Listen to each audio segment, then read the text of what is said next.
बिस्मिल्लाहिर्रहमानिर्रहीम। Week 4 lecture 8। इसमें भी हम विंडो फॉर्म एप्लीकेशन की एक और एप्लीकेशन को देखते हैं।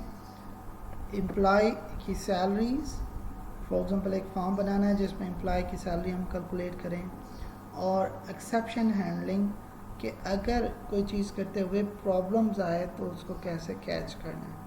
तो एक्सेप्शन हैंडलिंग आपने और भी सब्जेक्ट्स में शायद पढ़ा हो कि इसमें ट्राई और कैच ब्लॉक होता है।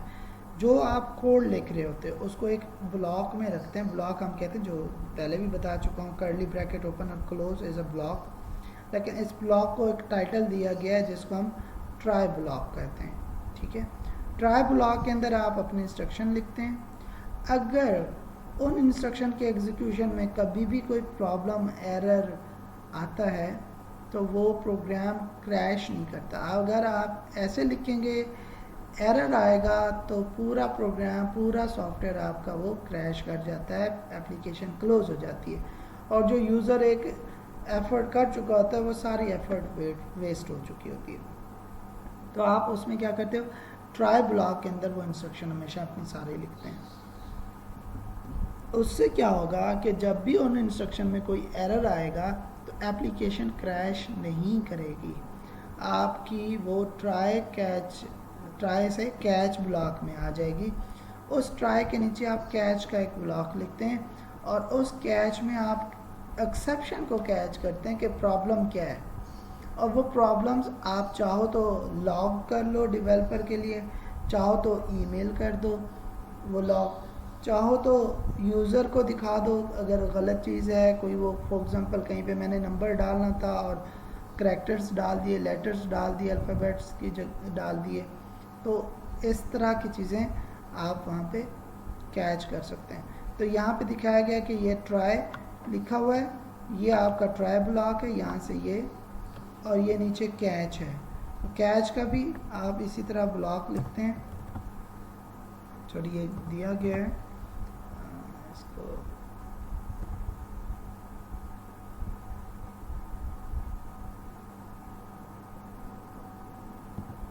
हाँ जी, तो ये ट्राई ब्लॉक है।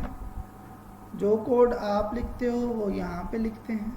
उसमें कोई प्रॉब्लम आएगा तो वो हमेशा कैच होगा, और जो कैच है वो क्या करता है कि उसके अंदर ये जो भी एक्सेप्शन है, ये इसमें एक्सेप्शन कैच होती है।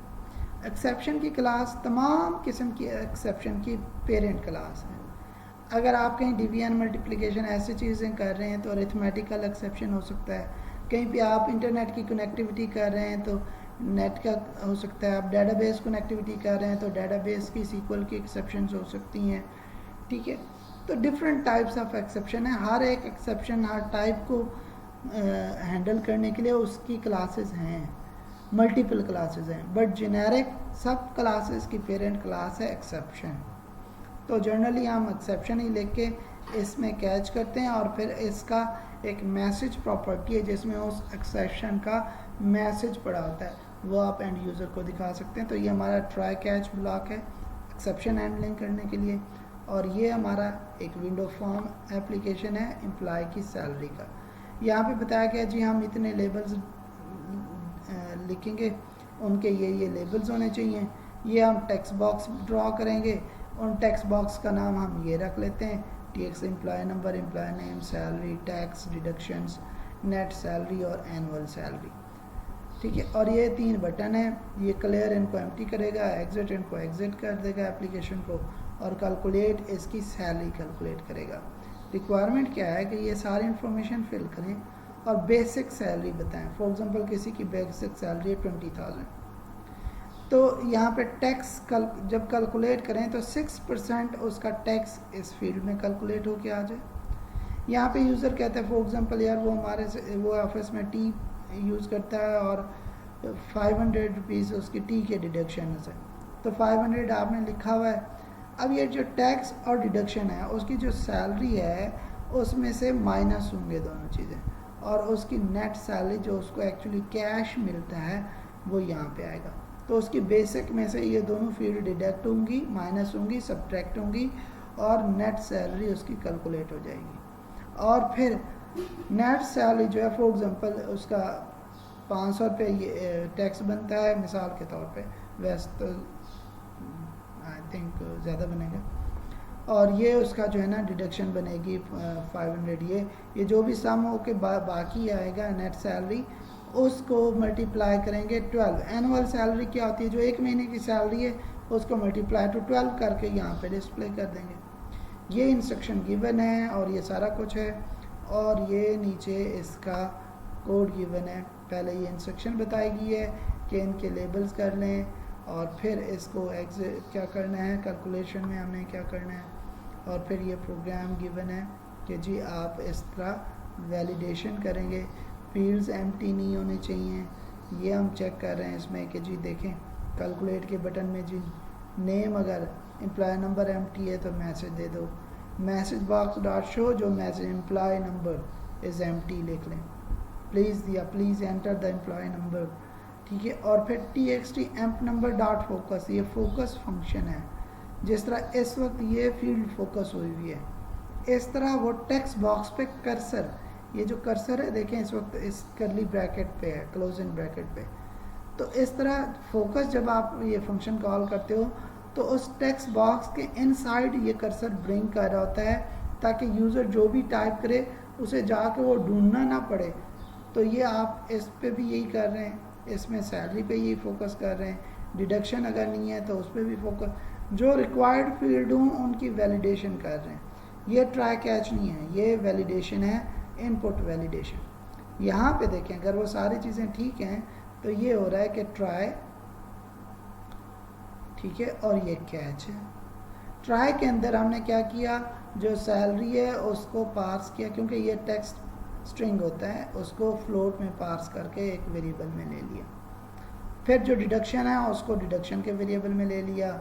फिर यहाँ पे टैक्स कैलकुलेट हो रहा है, सैलरी मल्टीप्लाई 0.06, 6% का मतलब है 0.06 से मल्टीप्लाई करो, या जो सैलरी है उसको मल्टीप्लाई करो 6 से और डिवाइड कर लो 100 से, ठीक है, वो आपका टैक्स आ जाएगा। ये टैक्स के वेरिएबल वो टैक्स बॉक्स को असाइन हो रहा है।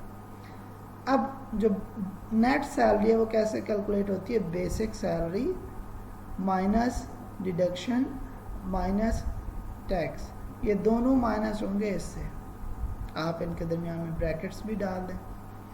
अब इसके बाद ये नेट सैलरी आ गई, ये भी नेट सैलरी के टैक्स वेरिएबल को असाइन हो जाएगी। फिर एनुअल सैलरी, जो नेट सैलरी है उसको मल्टीप्लाई कर लिया 12 से, तो ये एनुअल सैलरी होगी, और एनुअल सैलरी के वेरिएबल को एनुअल सैलरी के टैक्स बॉक्स को असाइन कर दिया। अगर ड्यू टू एनी रीज़न इन यहाँ पे कहीं पे ऐसी इंस्ट्रक्शन जिसमें प्रॉब्लम आ जाए, ठीक है, कोई एक्सेप्शन आ जाए, तो क्या होगा, ये प्रोग्राम, वरना अगर ट्राई कैच ना लिखूँ तो प्रोग्राम वहीं पे बंद हो जाएगा और यूज़र को नहीं पता चलेगा कि मैंने क्या किया।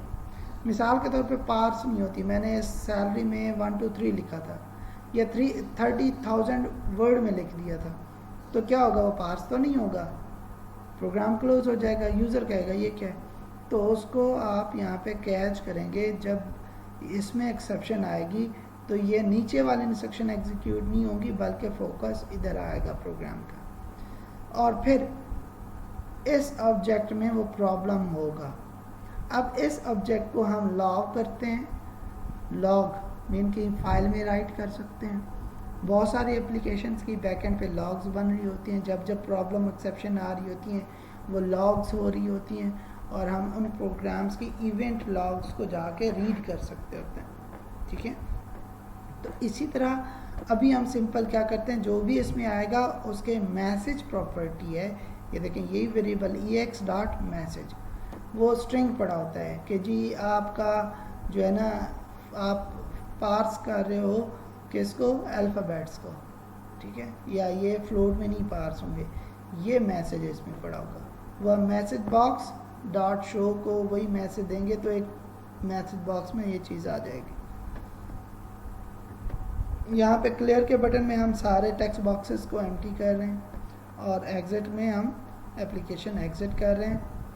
That's it. अब इसको कोड करके देखते हैं अगली वीडियो में।